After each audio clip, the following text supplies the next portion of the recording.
Hello, welcome back to the channel. I'm going to start off by saying, after 40 hours of gameplay, I am happy to say that I did, in fact, beat Bravely Default Flying Fairy Remaster, and I'm going to say this, it was an experience. Now, the story at the end, I was absolutely did not see it coming. Yeah, I was following what you would kind of expect if you played Bravely Default 2. At least in my mind it did, but the ending was just, I don't know how much I can say because I really don't want to spoil it for anyone who actually wants to play the game. So no spoilers, but I will say that towards the end it was getting very repetitive. So if you know, you know. I can't really go into any more detail than that. And it was getting very grindy, and the fact that I was getting into fights, it seemed every 15 seconds, once you get off combat, just run a little bit further. Here's another fight. Um, then that was just with the regular 100% encounter rate. Yeah, I could have turned it down to 50, or I read that there was an item where you would actually remove all the fights and actually entirely, but I didn't want to do that. That seems kind of cheap to me, so I just kept it at 100 the entire time to fully experience everything. So, and also it never hurts to have more experience and more levels and everything else. And I will say that the job system, 24 different jobs. I did not get them all. And some of the jobs I only went to and equipped them onto my characters because I mastered the ones that I mainly used for all the boss fights. And so it makes no sense to they're go through and getting regular fights, getting the job points, and not being able to put them towards the job. So I switched it off and did other jobs. And there were some jobs that I just flat out didn't even ever use. I mean, and I didn't even have them all. So I would hate to see for people that are 100% completionists. I mean, 40 hours for me, you're probably looking at maybe 100 hours worth of gameplay or so. But I mean, that's them. I don't have that much time to be able to devote to doing that. I got kids and a job and everything else. So 40 hours is enough. So, and I will say the game itself wasn't too complicated, but the very final bosses, if you did not have the proper job synergy for your strategies to work, they were next to impossible for me. And maybe I was just getting unlucky in that, like, I would choose to do something, and that's when they would do a big attack and pretty much wipe out my entire party. I mean, I had tons of items saved up, and I was blowing through them left and right as my characters kept dying. But I was so glad when I finally finished the game. Not because it was a bad game, but just because it was very satisfying to be able to watch the credits and do that new plus or the new game plus save, just to mark that I beat it, and then I can move it off off of the stack and pick another one up off my backlog. So so that's always satisfying too when I can put one game down and then pick up another one to actually just to get started. So, and with that said, out of the way, just take a little bit of time. Say if you haven't already, please subscribe to the channel, like, comment down below, anything to help the YouTube algorithm, and it massively helps my channel. Just I'm trying to get to that magic number of 44 before my birthday. So thank you in advance, and get back to the video. If you watched the previous videos, you know I had a problem. I was like, what do I play? So, well, I made the decision, and I chose to go with Raidou Ramastered. And So I didn't really know too much about it coming into the game. I didn't read up about it. I just knew that it was a spinoff of the SMT series and the Persona world and everything else. Because my only real experience of playing these is Persona 5 Royal, and I will say that so far what I've played, it is a very very good game. I mean, this is I don't know. It's like Persona 5.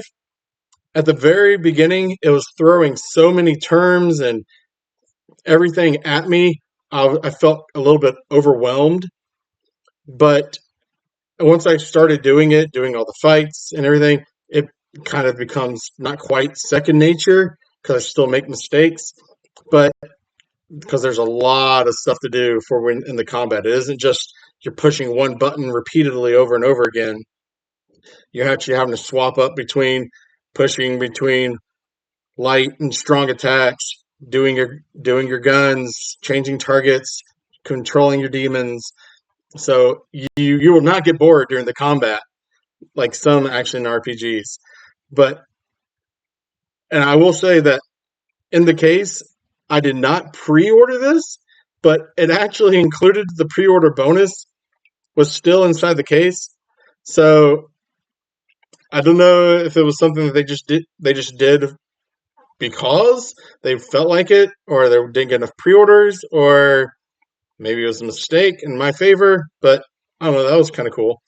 I will say that the animations for the cutscenes are cinematic quality from everything that it looks like, and the the animation and just the pictures for everything is spectacular. You can tell all the work that went into this game, and I mean, you if you see and during one of the cutscenes, it's a wood flooring, and you can see the wood grain in the flooring each for the slats of each of the floorboards, and it's like wow.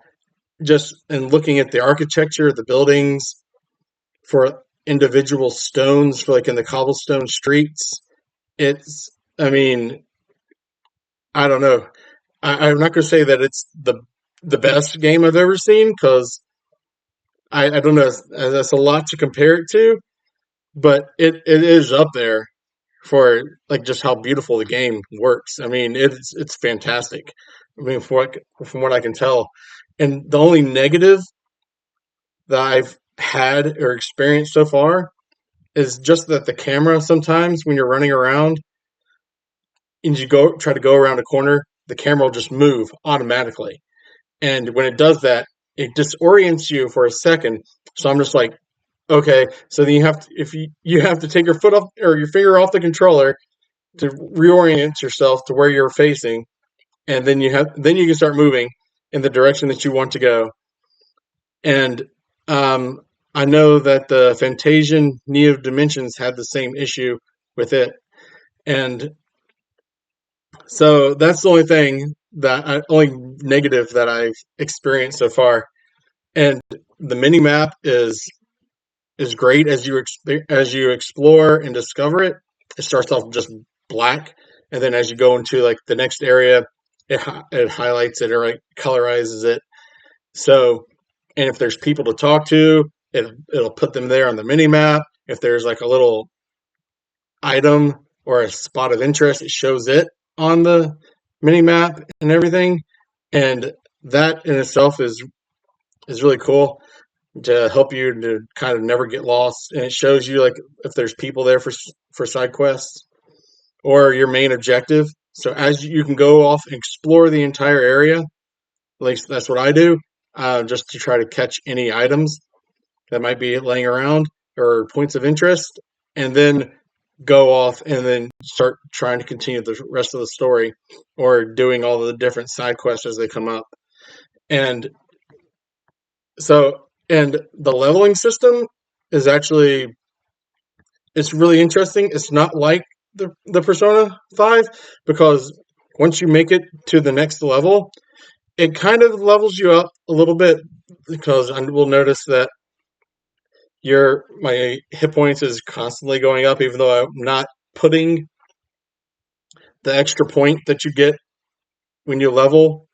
I'm not putting it towards increasing the health, but my health's still increasing a little bit.